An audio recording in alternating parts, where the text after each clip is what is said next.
We all want our students to do exceptionally well academically as well as in life.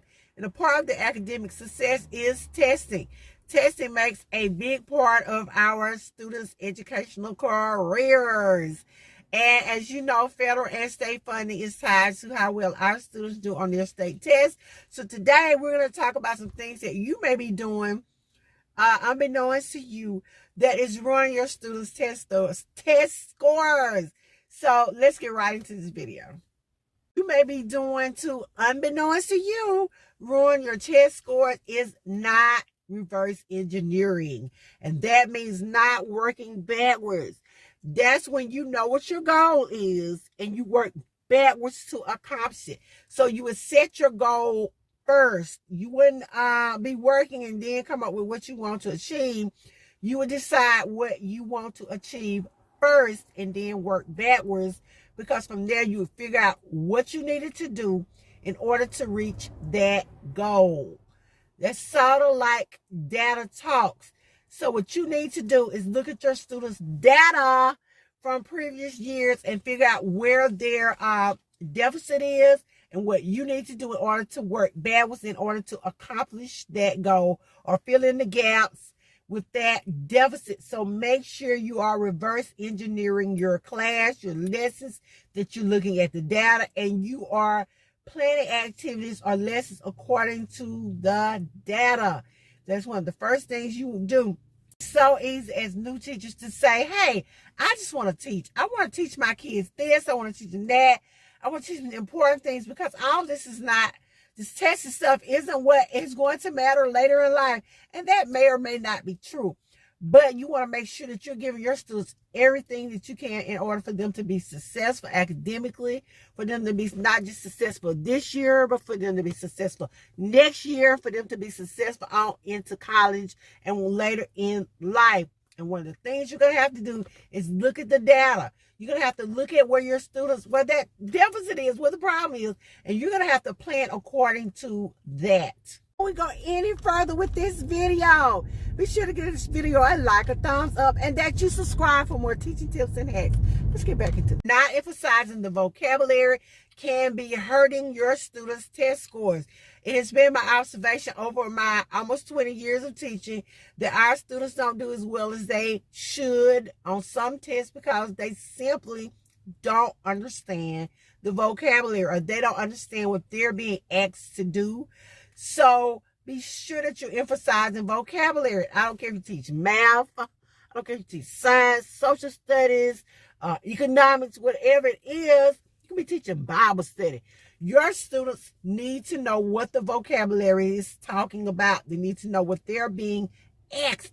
They need to know those words. So make sure that vocabulary is an important part of your teaching strategy, that you're emphasizing the vocabulary every day. This can be curriculum-based vocabulary that is important to your class, and the vocabulary in general. Make sure your students are reading. Like I said, you can be teaching math, but make sure your students are reading and learning that vocabulary. That's going to be key in their test scores increasing. So make sure that you are doing that, because if you're not, you're helping to sabotage your own students' test scores. Something else that's very important, whether you're teaching, building a building, being a YouTuber, or whatever it is you're doing, you have to be consistent. Consistency is so important. And when you're not being consistent with your students, then you are helping to run your test scores. And what do I mean? How can being consistent affect what my students score on their test? Well, you need to be consistent with your daily routine. And a part of that daily routine needs to be that they're working on items that are going to appear on their state tests. They need to be working on items that are going to appear on their state test. Every day, you need to be talking about something that's on that test. Every day, starting at day one. It has been my observation that our students don't write as well as they should, because our teachers don't teach writing, or they're uncomfortable with writing, or they wait to the last minute and then try to start teaching students about writing. This would be so much easier if they had started teaching their students about writing from day one, from the first day those kids step foot into their classroom. If they had been emphasizing writing, then it wouldn't be such a hard chore to teach the students about writing. Again, even with discipline, if you have began a discipline policy with your students from the first day, and you continue to enforce that discipline policy, your students know what to expect and know when to expect it. They don't try you as bad. So make sure that you are consistent. When you are not consistent, you are having to sabotage your own test score. So consistency is an important part of increasing your students' test scores. Our parents play a key role in how well our students do on their state tests, how well they do in class. We have to get our students and their parents involved. Parents. You have to let them know what's going on. You have to get them to buy into what you're teaching their child. You have to get them to buy into the importance of their child scoring well in class. They don't need to say, hey, well, my child doesn't need this later.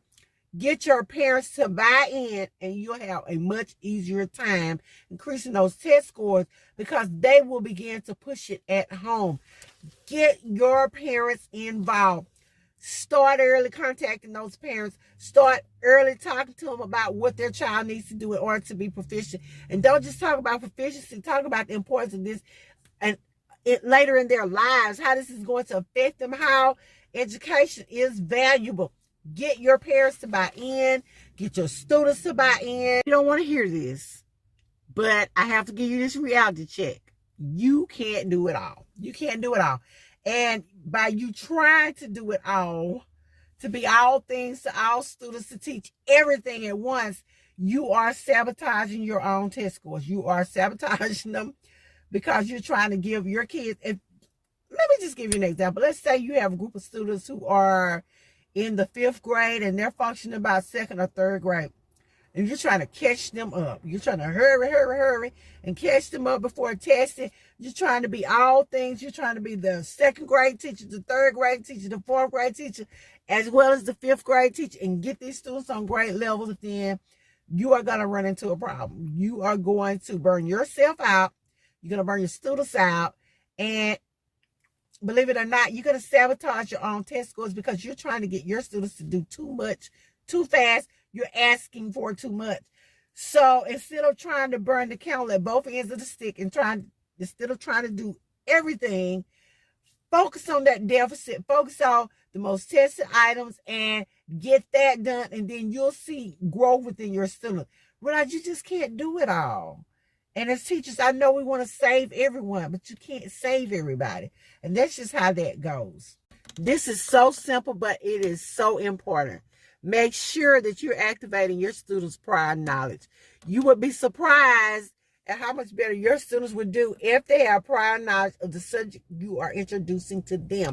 And that will impact their test scores.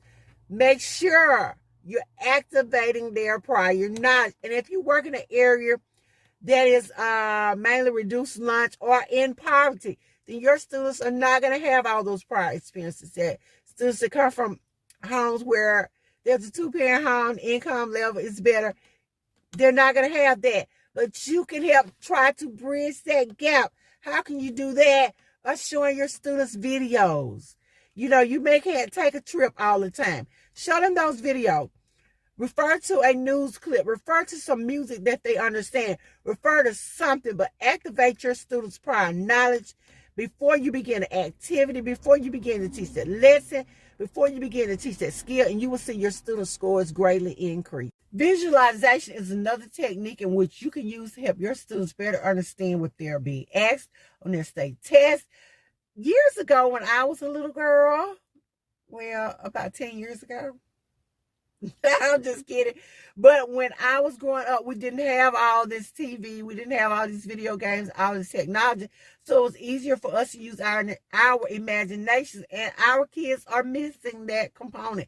That's why they struggle so much. That's why most of our kids are being diagnosed with ADHD, because their attention spans are so short. And they can't visualize on their own. They're so used to technology doing it for them. But if you can get your students to begin to visualize what they read or what you're teaching, then they're going to score so much better than what they are currently scoring. I know sometimes it may seem like we're on Mission Impossible. It's hard to get our students to score better. It's hard to get them to do better. It's hard to get their parents to buy in, but that's not true. You may be doing some things unbeknownst to yourself that are helping to sabotage your own test scores. And we talked about these things today. I want you to stop doing them right now so we can get those scores up. Anyway, this is LaWanda Shields with 2 Cute Classrooms, talking about the things you may be doing unbeknownst to yourself that are sabotaging your students' test scores. And I'll see you guys in the next video.